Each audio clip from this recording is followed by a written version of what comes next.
Íñigo, te presentaría yo, pero siempre pienso que al final os presentáis mejor vosotros.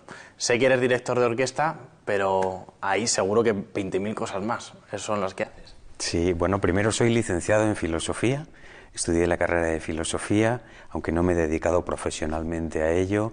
Después estudié dirección de orquesta, coro y ópera en Austria y en Alemania. Trabajo como director de orquesta y también tengo una faceta profesional importante como conferenciante y también como escritor, así que, bueno, más o menos me dedico a todas estas cuestiones que realmente me apasionan, ¿no? No he querido dejar de lado ninguna de ellas. ¿Tu gusto por la música desde cuándo nace?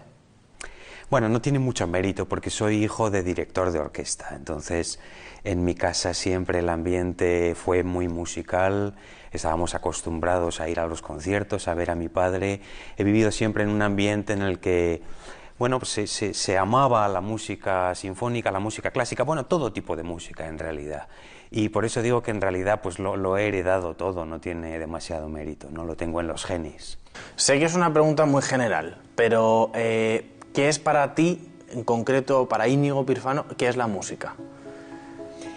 La música es, siempre se suele decir, el lenguaje más universal. No, para mí no es eso. Para mí es mucho más importante que eso. La música yo la entiendo y la vivo como una vía de conocimiento y como una herramienta de transformación. A este respecto yo siempre recuerdo una anécdota que me contó mi padre de un concierto que dio en una ocasión. Interpretó el Requiem de Mozart, una interpretación pues muy sentida, profunda, espiritual. A veces se dan esos conciertos, ¿no?, en los que hay como una implicación especial de todos, incluido el público. Y después de la actuación me contó como si le acercó una persona del público y le dijo: gracias, maestro, porque después de su interpretación de hoy he decidido recomenzar mi vida. Claro, ese es un asunto muy serio. O sea, la música es una herramienta de transformación de corazones. La música puede hacer que una persona que ha entrado de una determinada manera a un concierto salga cambiada, salga como otra persona diferente. En la obra de arte acontece la verdad. Y en la música nos conocemos más profundamente a nosotros mismos. Claro, por eso Gustav Mahler, le escribía a su discípulo Bruno Walter desde Nueva York y le decía: es curioso, cuando escucho música, también cuando la dirijo, encuentro respuestas a todas mis dudas e inquietudes. Eso es para mí la música.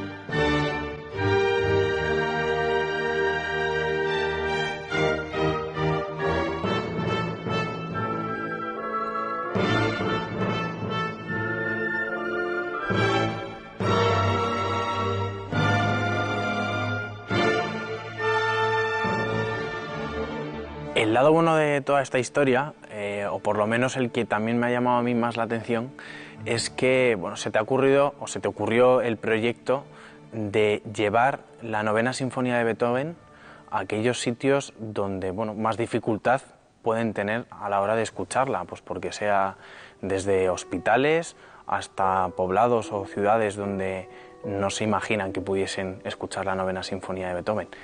¿Cómo surge esa idea y por qué? Cuando la Fundación Rafael del Pino me concedió el premio de liderazgo joven en el año 2012, la ceremonia tuvo lugar el 21 de junio, que es el Día Europeo de la Música. Entonces yo estructuré todo mi discurso de agradecimiento en torno a la idea de Novena de Beethoven, Himno de Europa. Investigando un poco vi Patrimonio Intangible de la Humanidad, declarada por la UNESCO en el año 2003. Y yo pensé, pero ¿patrimonio de qué humanidad? Del 3% de la población mundial que se puede permitir el lujo de pagar una entrada a un teatro como este para asistir a una representación, a una interpretación. Si la mayoría de la población mundial apenas tiene un poco de comida para subsistir, ¿no? Entonces se me quedó como muy en la memoria, muy grabada esa idea de patrimonio de la humanidad, casi como una cosa obsesiva. Y de repente pensé, ¿por qué no hacerlo? ¿Por qué no juntar mis dos pasiones, ¿no? Las personas y la música, en una gran acción solidaria internacional que venga a llevar el intangible de la música?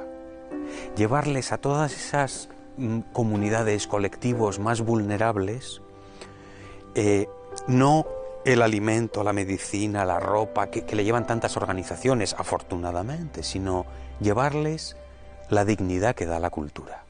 Yo estoy convencido de que las personas están dotadas de dignidad y de grandeza, y eso hay que reconocerlo. Por lo tanto, no solo hay que tratarlos como estómagos a los que alimentar, sino como personas que, si tienen dignidad, tienen exactamente la misma dignidad que alguien que puede pagar una entrada al Albert Hall o a la Filarmonía de Berlín o al Teatro Real de Madrid, ¿no? Y así fue como nació. ¿A qué sitios has llevado este proyecto? Pues hemos tenido la suerte en estos 3 años de andadura, hemos tenido la suerte ya de realizar 5 giras internacionales.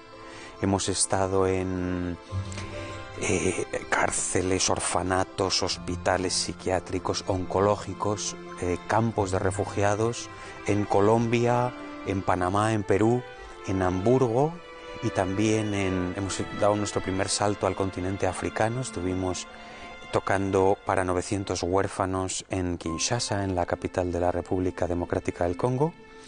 Y también no queremos olvidar, por supuesto, nuestro país de origen, que es España.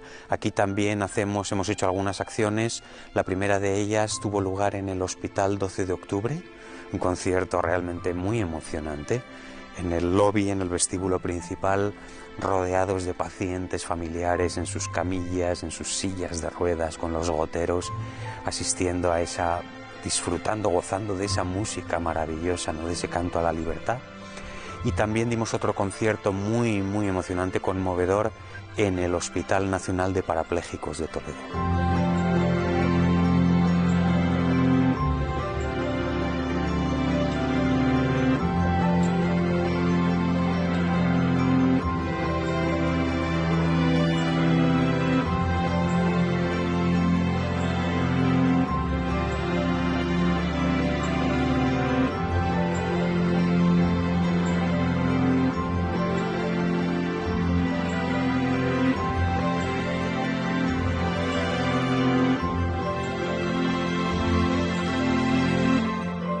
¿Qué respuesta te encuentras de la gente? Porque bueno, eso que les conmueve, pero ¿tú qué es lo que percibes sobre todo de ellos?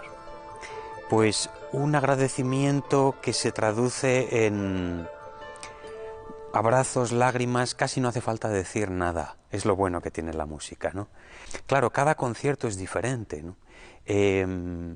No es lo mismo haber tocado para refugiados sirios y afganos en un campo en Hamburgo, que evidentemente tuvo una densidad, un contenido emocional enorme.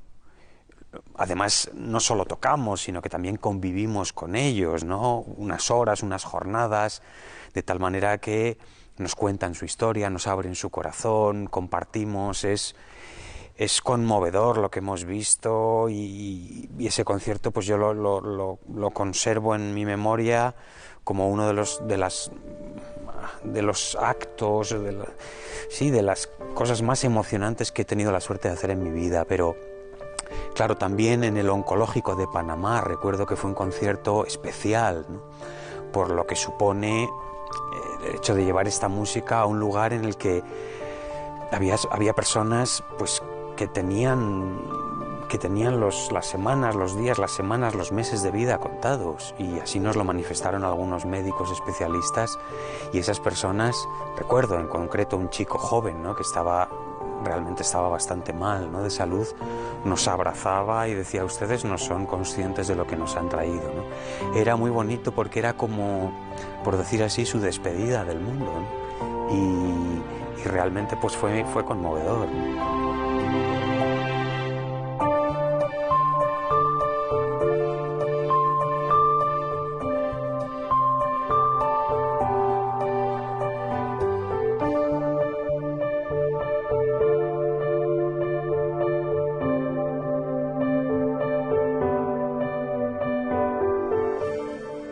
En el campo de refugiados, ¿tuviste algún, esto igual que me estás contando del Hospital de Oncología, tuviste alguna anécdota o momento que más te llegó, que más te impactó? Pues también recuerdo un joven, un chico de 18 años, que nos manifestaba con una enorme sencillez cómo siempre le había fascinado el fenómeno de la música clásica, de la música sinfónica. Solamente lo había podido ver por la televisión y soñaba con la posibilidad de asistir a un concierto. Y de repente, en el sitio en el que menos se lo esperaba, ¿no?, el campo de refugiados que le ha dado acogida en Alemania, pues han sido los músicos de la Sinfónica de Hamburgo, una de las principales orquestas alemanas, los que se han acercado hasta ese lugar para interpretar para él esa obra maestra de la literatura sinfónico-coral, ¿no? Y además es bonito también por el hecho de que Alemania, que ha dado un paso al frente y se ha marcado, ¿no?, como un país que ha sido especialmente acogedor de todas estas comunidades, no solamente les ha facilitado el alimento y el techo, sino que en este caso les ha dado el alma del espíritu y de la cultura alemana, es Beethoven.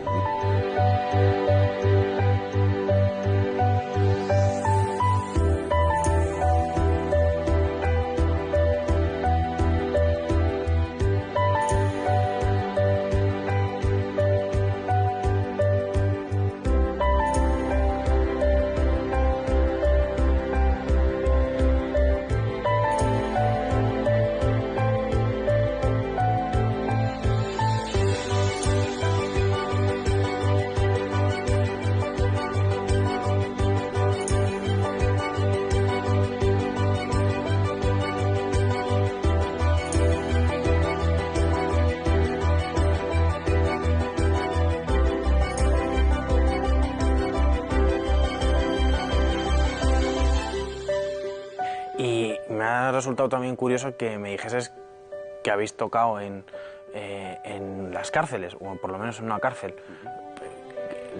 ¿Cuál ha sido la actitud de los presos? Porque yo creo que nosotros nos pensamos, los presos, que gente más relegada de la sociedad, y por reacciones que yo he visto en los vídeos es todo lo contrario, gente muy emocionada. Sí, sí. Tocamos en dos cárceles, una en Bogotá, en la cárcel de La Picota, y otra en Lima, en Perú.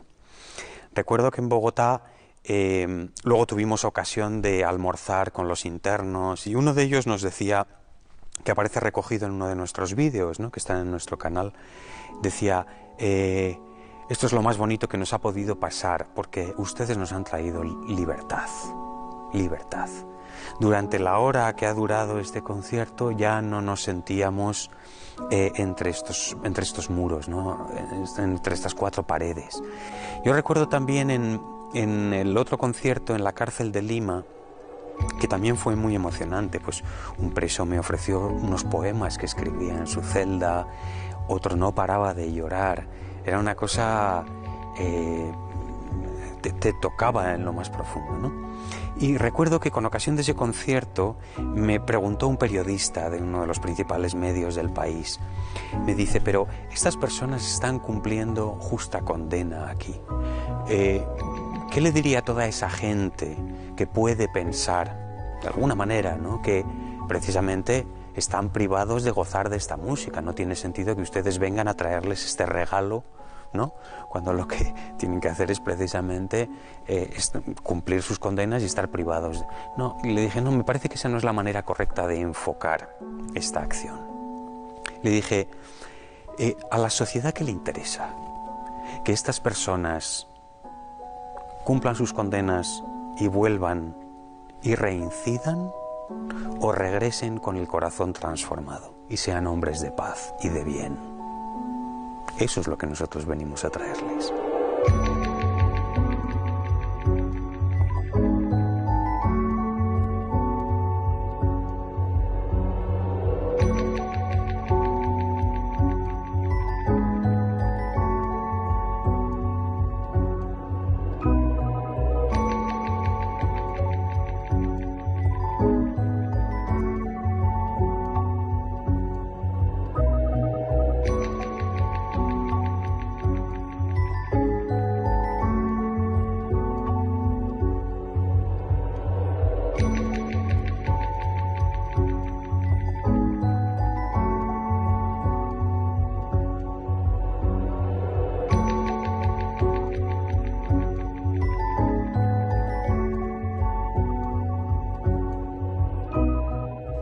todo este proyecto es un proyecto solidario, así que ni tú ni el resto creo que ganáis nada, entiendo.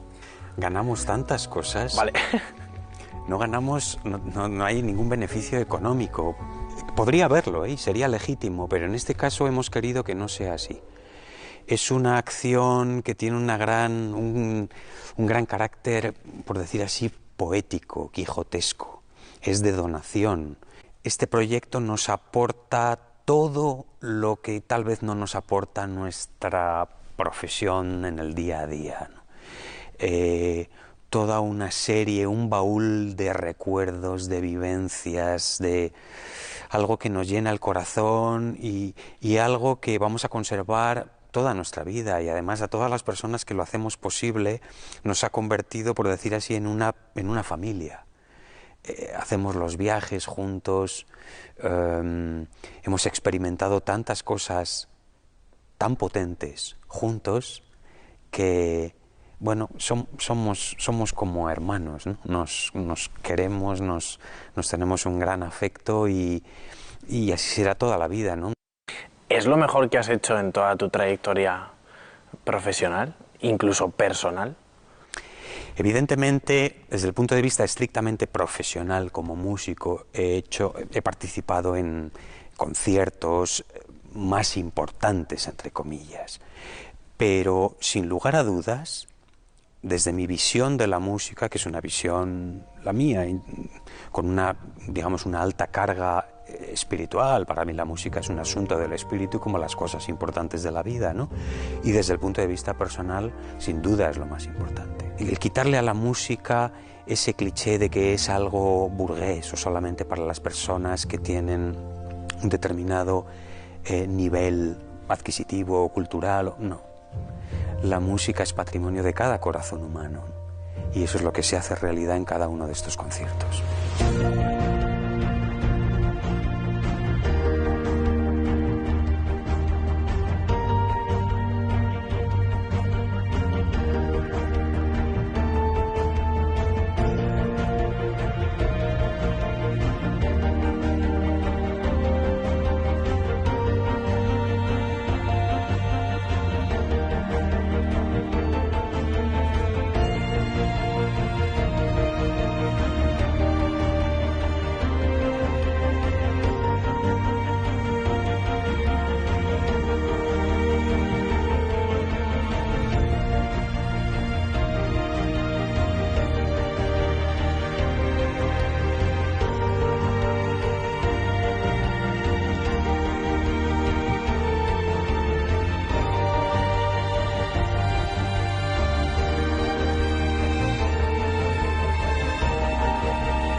¿Te gusta mi oficina, Pedro? Eso te iba a decir. Esto es el sitio donde sueles tú trabajar. Una sala como esta. Una sala como esta, sí. Es una oficina peculiar. Totalmente. Claro, ahora se ve vacía. Aquí es donde tienen lugar los ensayos. Esta es la sala de ensayos del Teatro Real de Madrid. ¿Cómo se sientan los músicos? De cualquier manera, llegan y cada uno se sienta... No, yo sé que por lo menos en el lado izquierdo suelen estar los violines. Bueno, suelen ocupar la primera fila, ¿no? Entiendo. Sí. Y luego la percusión siempre suele estar atrás, que me dan como más pena cuando voy a algún concierto, digo, joder, ¿por qué les tienen ahí al fondo? Pero, ¿por qué en concreto los violines siempre en la primera fila? No los violines. Vamos a ver, toda esta primera sección, esta que se ve aquí, esto es lo que se llama la cuerda. La orquesta está formada por cuerda, viento madera, viento metal, percusión, básicamente. Si ahora estuviésemos dando un concierto, tendría por lo general el público detrás, porque es verdad que hay veces que, dependiendo, pues tienes a veces delante y demás. Pero ¿eso no es un poco frustrante para el director de orquesta, que se está perdiendo la reacción de la gente? Al final, no la estás viendo, pero de alguna manera la percibes. Es difícil de describir, pero te llega. Se da ese estado de cosas... Es especial, pero cuando conectas con el público, ya solo ese silencio reverencial y contenido y se percibe. La gente está conteniendo el aliento. Te dirige un poco para sentir esa misma experiencia. Yo voy a interpretar a un director de orquesta y empiezo a hacer... Muy bien, lo haces muy bien, tienes madera, ¿eh? Vale, pero ¿qué significado tiene que muevas hacia arriba, hacia abajo? Es muy difícil de explicar en unos pocos Pero minutos. es que te tienen que entender el resto, entiendo. Sí, ellos tienen experiencia, hay mucho que es intuitivo. Es decir, para que nos entendamos, lo habitual es que con la mano derecha el director marca el tiempo, el pulso de la música que se está tocando. Eso es la teoría. Y la mano izquierda se utiliza más para matices o para dar una entrada. Por ejemplo, das la entrada a los violines primeros o les marcas un crescendo o un decrescendo mientras vas marcando. O en un momento les pides un poco de piano a esta sección que está tocando demasiado fuerte y de repente va a entrar el oboe, lo miras y le das la entrada amablemente. Pero eso es lo teórico y luego ya entra lo artístico. Con tanto papel te puedes perder en un momento dado. Que digas, ahí va, eso lo nota. Bueno, ¿te ha pasado alguna vez que te has perdido? No es deseable, no. En un concierto no te puedes perder porque ten en cuenta que para preparar un concierto de 2 horas llevas trabajando entre 15 y 20. Claro, pero es que con son ellos. 2 horas. Es que dicen, pues en una canción de 4 minutos, pues no. Pero en un concierto de 2 horas, Sí, si en algún momento, por lo que sea, se te cruza un cable, claro. ¿lo nota el resto? O sea, digamos que de repente desenfoinaría el resto o no. Ellos tienen bastante capacidad de autogestión, esté quien esté aquí. O sea, si pongo fallo en YouTube, pongo fallo director de orquesta... Seguro que hay. Pero fíjate, te voy a contar una anécdota que es bastante graciosa de un director afamado alemán de hace muchos años que llegó un poquito, llegó a la representación, era una función de ópera, llegó en un estado un poco calamitoso por su querencia al alcohol fundamentalmente, ¿no? Y lo acompañaron hasta el foso. El tipo, la verdad es que apenas se podía mantener en pie. Le acercaron hasta el podium y el atril así, y dio la entrada y comenzó a dirigir, y estaban un poco asustados todos en el teatro, ¿no? Pero enseguida empezó a sudar y a meterse en el papel, y al final acabó siendo una función maravillosa, súper exitosa. Y cuando fueron a recoger todo, vieron que la partitura estaba boca abajo. Había pasado todas las páginas así sin leer nada. Todo lo había dirigido de memoria. Una cosa asombrosa. Te voy a preguntar, ya para finalizar, por 2 momentos tuyos sobre, bueno, dirigiendo una orquesta. El más bonito, ¿cuál ha sido? Ha habido muchos, afortunadamente, ¿no? Sobre todo, los más bonitos tienen que ver con música sinfónico-coral. O sea, música en la que está presente la voz. Un gran coro. Pues no sé, por ejemplo, la creación de Haydn, ¿no? Esos coros majestuosos que tiene la creación, o en la tercera parte el dúo de Adán y Eva, que es una belleza. Yo lo recuerdo como de esos momentos transfigurados, maravillosos, haber podido participar en ellos y dirigirlos y de incidir en ellos de alguna manera, ¿no? Y Adán y Eva cantando a las maravillas de la creación con esa música que se quedaba como suspendida en el espacio del Auditorio Nacional. Ese fue de los más bonitos. Todos tienen que ver con música sinfónico-coral, Requiem de Mozart, Novena de Beethoven, la creación, ese tipo de obras. ¿Y el momento más divertido? Bueno, divertidos ha habido también bastantes, ¿no? Bueno, divertidos, guión patéticos, ¿no? Desde... sí, en una ocasión, por ejemplo, fíjate que siempre se pone mucho interés en que no suenen móviles en el concierto, ¿no? Y se dan avisos y la gente intenta ser respetuosa más o menos, pero en un concierto le sonó el teléfono móvil a uno de mis músicos, ¿no? Realmente ahí ya no hay nada que hacer, ¿no? Claro, el público lo detectó inmediatamente y se pusieron a reír, en fin, no se puede hacer nada para evitarlo, ¿no?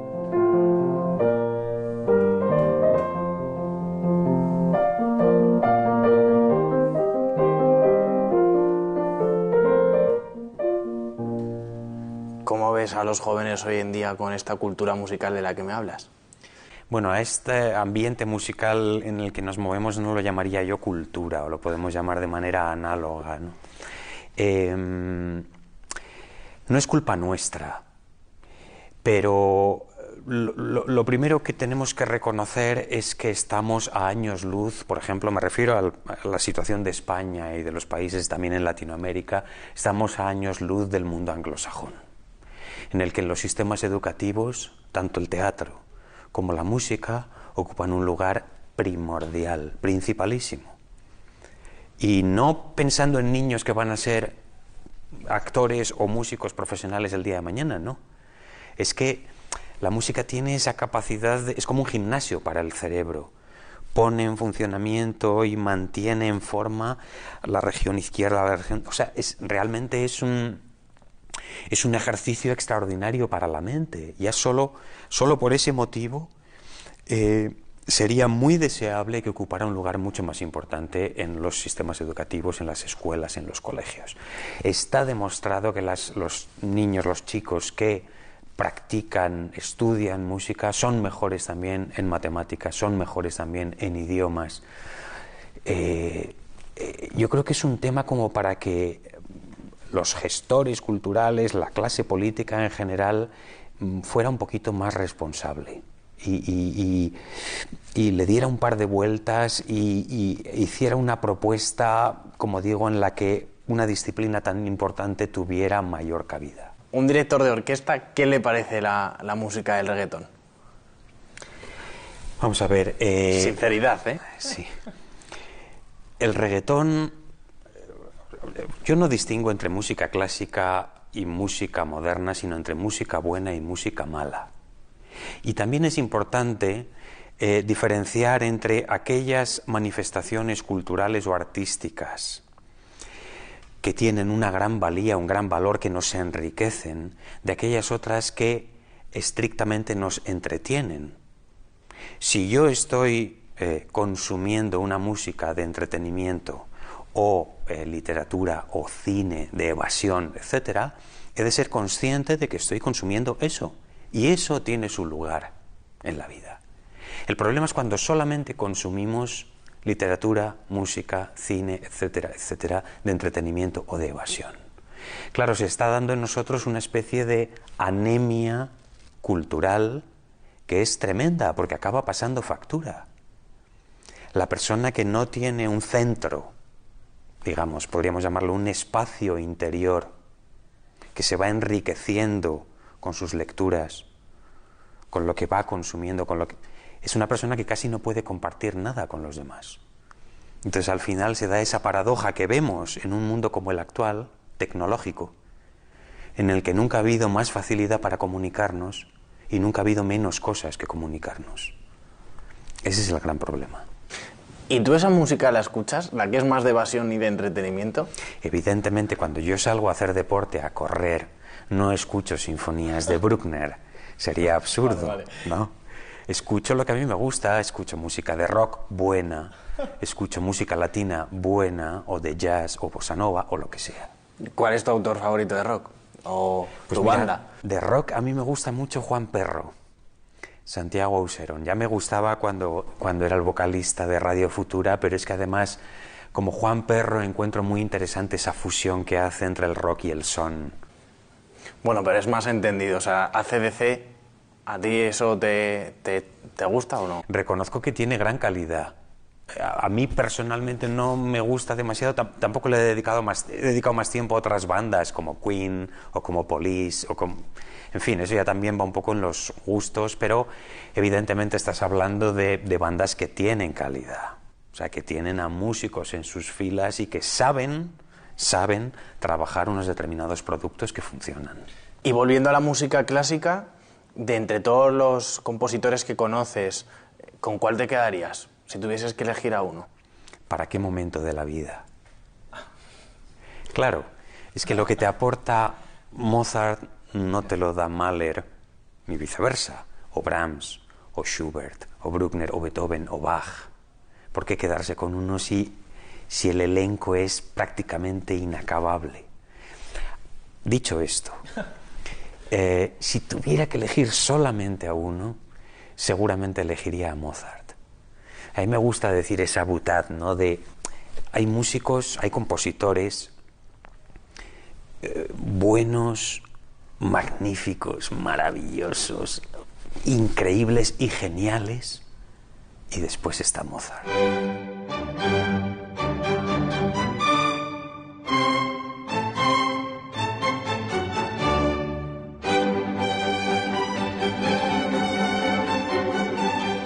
¿Qué te gustaría que la gente recordase en concreto, bueno, de la Novena Sinfonía y también de este proyecto que estáis haciendo? Pues un poco esa anécdota a la que me refería antes de mi padre, ¿no? Que cambie corazones. Y lo estamos comprobando, y es así, y es sin lugar a dudas lo más gratificante para nosotros. Que de alguna manera esa tarde en la que esas personas, sin ser muy conscientes de lo que iban a experimentar, acudían a ese concierto como algo absolutamente novedoso en sus vidas, no solamente fue algo novedoso e impresionante, sino que fue algo realmente transformador. Que a partir de ese día comenzaron a vivir, comenzaron a amar, comenzaron a ver el mundo y a plantearse la maravilla que es todo esto de otra manera.